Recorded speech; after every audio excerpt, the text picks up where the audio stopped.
More than 100 years before Amazon, one company already let you order almost anything you could imagine from the comfort of your home and have it shipped straight to your door. It even sold entire houses by mail. It was the most powerful retailer in the world. And then it watched a company do its own idea better and slowly faded into bankruptcy. This is the story of Sears. To understand how big Sears was, you have to understand the catalog. Long ago, most Americans lived far from big city stores. So Sears sent them a thick catalog filled with thousands of products, from clothes to tools to toys to furniture. You'd flip through it, mail in your order, and weeks later your goods would arrive. It was revolutionary. Stick around, because Sears basically invented shopping from home and then forgot how to do it. The Sears catalog was so complete that, incredibly, you could even order a build-it-yourself house from it. A full kit home with all the pieces and instructions delivered by train. Sears sold tens of thousands of them. This was a company that reached into nearly every American home. It was, for its time, the everything store, the Amazon of its era, decades before the internet existed. As cities grew, Sears evolved. It built enormous, glamorous department stores that became the anchors of malls across the country. It launched hugely successful house brands of tools, appliances, and more, names that people trusted for generations. It even created major businesses in insurance and finance. At its height, Sears was one of the largest and most respected companies in the world, a true pillar of the economy. For most of the 20th century, Sears was simply where America shopped. It seemed as permanent and unshakable as any institution could be. But being a giant for so long can breed a dangerous complacency. Sears grew comfortable, slow, and set in its ways. And out on the horizon, the world was beginning to change in ways that would eventually make its greatest strengths obsolete.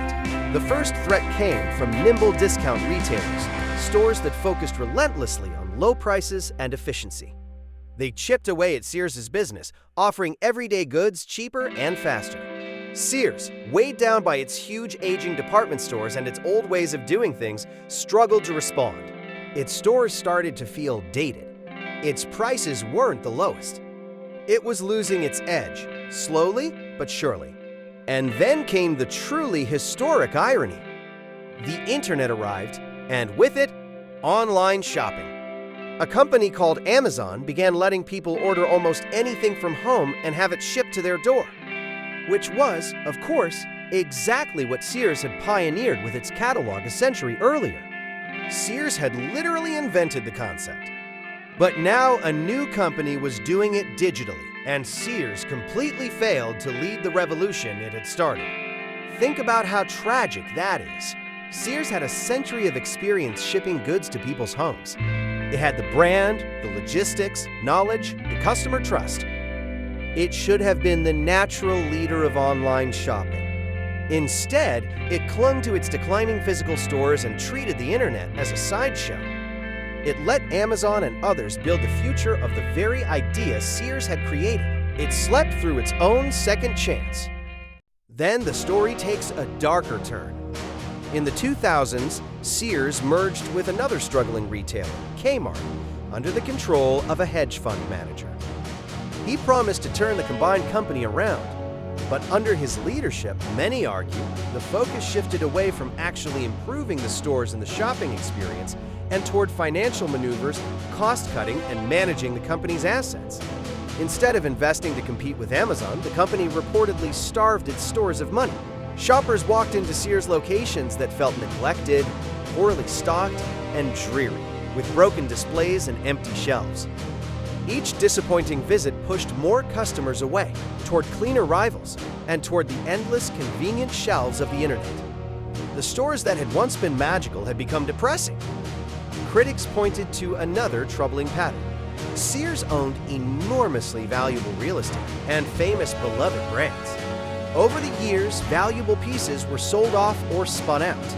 To some observers, it looked less like a company fighting to survive, and more like a great old estate being slowly picked apart for its most valuable parts, while the core retail business withered. Whatever the intent, the once mighty giant kept shrinking. The results were brutal and relentless. Sales fell year after year. Losses mounted into the billions. Store after store closed. The company that had once employed hundreds of thousands and defined American retail was now a shadow of itself, shuttering locations across the country, its famous name fading from the malls it had once anchored. The decline felt slow, then suddenly very fast. In 2018, Sears filed for bankruptcy. The company that had invented shopping from home, that had sold houses by mail, that had been the Amazon of its century, could not survive in the world that Amazon now ruled. A tiny, hollowed-out version limped on afterward, but the empire was gone. One of the most important companies in American history had collapsed into near irrelevance. The symbolism is almost too perfect. Sears died doing badly the exact thing it had invented and once did brilliantly, selling goods to people at home. It had the original idea, the head start, and every advantage. And it handed the entire future to a competitor simply because it couldn't, or wouldn't, adapt its old glory to a new age. So what is the real lesson of Sears? The first is that inventing something first guarantees nothing.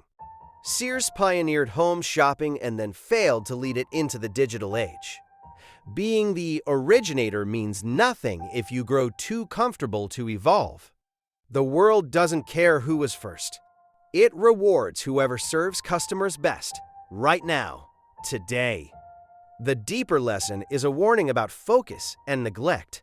In its final chapter, many believe Sears stopped truly investing in its customers and its stores, and the customers felt it and left. A company can coast on its brand and its past for a long time, but not forever. Neglect the experience, and the empire eventually crumbles. So the question the story leaves us with is this: if you had invented the future and then watched someone else run away with it, would you have the humility to change before it was too late? If you enjoyed watching this empire fall, subscribe because next time we've got another giant that never saw it coming.